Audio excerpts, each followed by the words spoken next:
Kinetics और kinematics हमने पढ़ा था कि बायो मैकेनिक्स की दो शाखें हैं, स्पेशली मैकेनिक्स की दो शाखें हैं। तो हमने काइनेटिक्स की जो पहली शाख है, जो फर्स्ट ब्रांच है, उसको डिस्कस करना है। तो इसके हवाले से अगर मैं बताऊं, kinetics is the study of motion and it's relation two forces, यानी कि ये एक ऐसी ब्रांच है, मैकेनिक्स की एक ऐसी ब्रांच है जिसमें मुख्तलिफ़ बॉडीज़ यानी कि जो मुख्तलिफ़ अजसाम होते हैं वो हरकत कर रहे होते हैं और उन पर मुख्तलिफ़ फोर्सेस जो होती हैं जिसका असर हो रहा होता है उन पे, तो वो हमने स्टडी करना है। यानी कि कोई भी जो बॉडी है वो मोशन में क्यों है, हरकत क्यों कर रही है, और उसके ऊपर जो अप्लाई की गई फ़ोर्स है उसका उसके साथ क्या ताल्लुक़ है, तो ये हमने डिस्कस करना है काइनेटिक्स में। तो बेसिकली काइनेटिक्स को जो है दो टाइप्स में या दो कैटेगरीज़ में डिवाइड किया गया है। फर्स्ट है linear kinetics and second is angular kinetics. So today we will discuss about linear kinetics. Linear kinetics is the study, linear kinetics studies translation and its causes, कि ये ट्रांसलेशन और उसकी वजूहात के बारे में होता है कि कोई भी काम क्यों हुआ है और उसके पीछे वजह क्या थी। ठीक है, तो इसके मज़ीद सब टाइप्स हैं जिसमें फ़र्स्ट आ जाता है इनर्शिया। इनर्शिया को उर्दू में जमूद कहते हैं।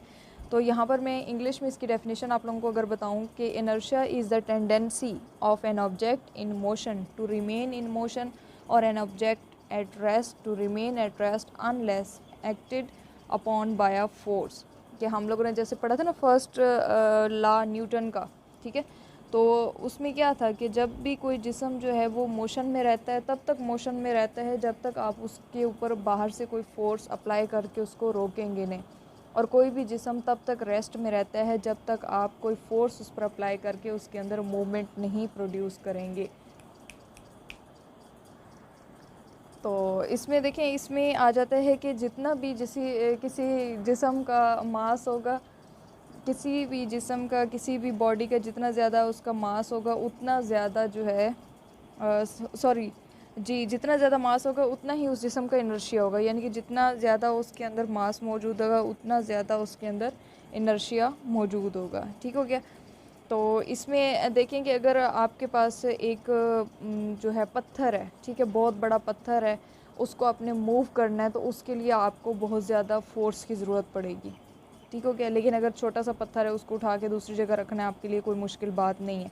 इसी तरह से अगर कोई जो है भारी भरकम गाड़ी आ रही है, लाइक ट्रक आ रहा है, उसको आपने रोकना है तो उसके लिए आपको बहुत ज़्यादा फोर्स चाहिए उसको रोकने के लिए।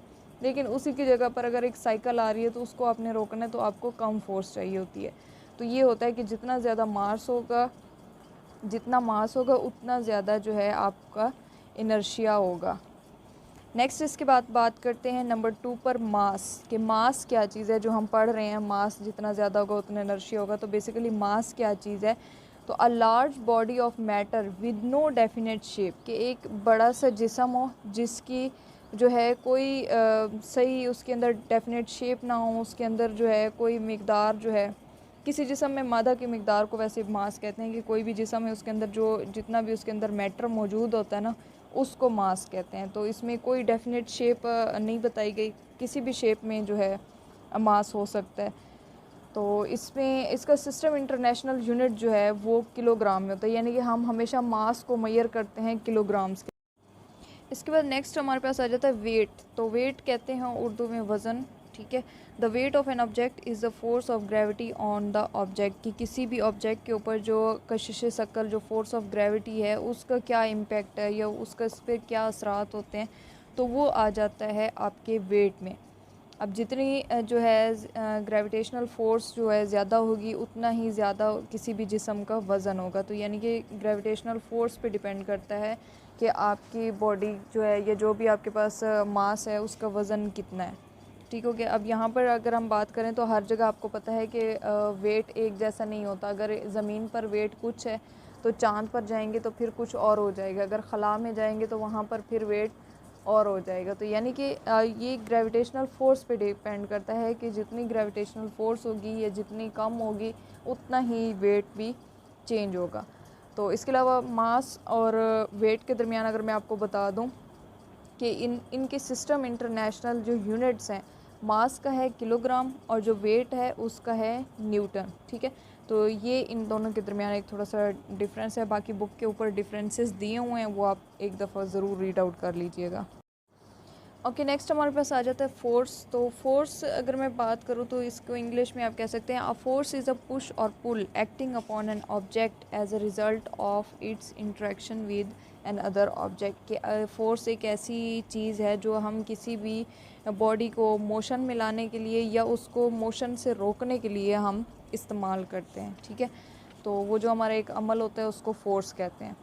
इसमें डिफरेंट टाइप्स ऑफ फोर्स की बात की गई है, तो उसको हम वन बाय वन डिस्कस करते हैं। तो फर्स्ट फोर्स जो है उसको कहते हैं अप्लाइड फोर्स। अप्लाइड फोर्स होता है कि किसी दूसरे जिस्म को हरकत देने के लिए जब हम कोई फोर्स लगाते हैं, यानी कि कोई एक चीज़ रुकी हुई है, एक जगह पर पड़ी हुई है, तो उसको हम मूव करने के लिए, उसकी मूवमेंट पैदा करने के लिए उसमें जो हम फोर्स लगाएंगे वो आपकी अप्लाइड फोर्स कहलाती है। इसके बाद ग्रेविटेशनल फोर्स, तो ज़ाहिर है ज़मीन की जो कशिश है, जो कशिश शकल है, वो ग्रेविटेशनल फोर्स कहलाती है। नेक्स्ट आ जाती है नॉर्मल फोर्स। के नॉर्मल फोर्स एक ऐसी फोर्स होती है कि जब कोई एक चीज़ दूसरी चीज़ के साथ जुड़ी हुई है और वो स्टेबल है, यानी कि एक जगह पर पड़ी हुई है और वो स्टेबल है और हम फिर उसको मूवमेंट प्रोड्यूस करते हैं, ठीक है। जस्ट लाइक कि किसी मेज़ पर रखी गई किताब जो है वो मेज़ के ऊपर रखी हुई है और हम उस बुक को मूव करते हैं, तो ये हमारी आ जाती है नॉर्मल फोर्स। फ्रिक्शन फोर्स, तो ये रगड़ की एक फ़ोर्स है कि हम जो भी हमारे इर्द गिर्द काम हो रहे हैं, ये जो हम काम करते हैं, ये किसी भी जिस्म की हरकत के लिए ये बहुत ज़रूरी होती है। जस्ट लाइक जो है हवा में जहाज़ उड़ता है, ठीक है, तो वो किसकी वजह से है? एयर फ्रिक्शन की वजह से है। हम चलते हैं ज़मीन पर तो ये ग्राउंड फ्रिक्शन की वजह से। इसी तरह से पानी में जो कश्तियाँ मूव करती हैं, ये स्विमिंग वगैरह करते हैं, वो पानी की फ्रिक्शन होती है। तो ये जब तक फ्रिक्शन नहीं होगी आप कोई भी मूवमेंट परफॉर्म नहीं कर सकते।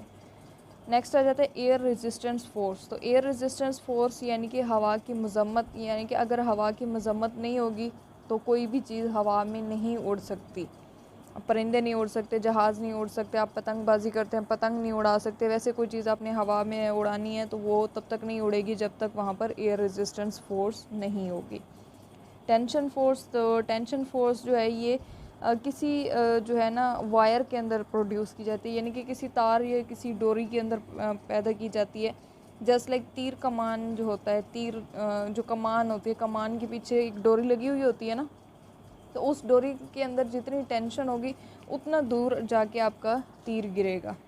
इसके बाद आ जाता है स्प्रिंग फोर्स। तो स्प्रिंग, ये जो स्प्रिंग इस्तेमाल होते हैं ना मुख्तलिफ़ चीज़ों के अंदर, स्प्रिंग जो एक इस्तेमाल होता है, तो वो उसके ज़रिए जो फोर्स प्रोड्यूस होती है उसको स्प्रिंग फोर्स कहते हैं। जस्ट लाइक बंदूक और पिस्टल्स के अंदर ट्रिगर दबाने में जो है एक स्प्रिंग इस्तेमाल होता है, ठीक है।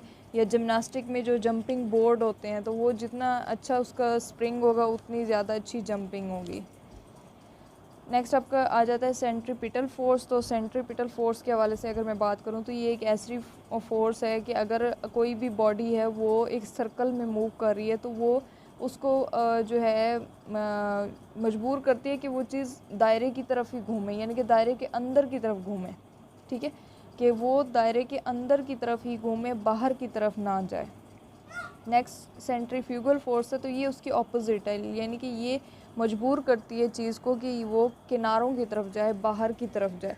जस्ट लाइक एक जो है आपने डोरी के साथ बाल्टी बांध के उसके अंदर पानी डाल दिया और आप उस बाल्टी को गोल गोल घुमाएं, तो वो बाल्टी जो है वो अंदर की तरफ खिंचेगी क्योंकि उसके ऊपर सेंट्रीपिटल फोर्स लग रही है। लेकिन जो पानी उसके अंदर मौजूद है वो बाहर की तरफ जो है फोर्स लगाएगा क्योंकि उसके ऊपर सेंट्रीफ्यूगल फोर्स लग रही है, ठीक हो गया। और इसमें लास्ट आपकी फ़ोर्स आ जाती है बियॉन्ड फोर्स। तो बियॉन्ड फोर्स के हवाले से अगर मैं बताऊं तो ये फ्लूइड के ऊपर मूवमेंट करने के लिए होता है कि कोई भी बॉडी है वो किसी भी फ्लूइड के ऊपर मूव करती है तो उसको बियॉन्ड फोर्स कहते हैं।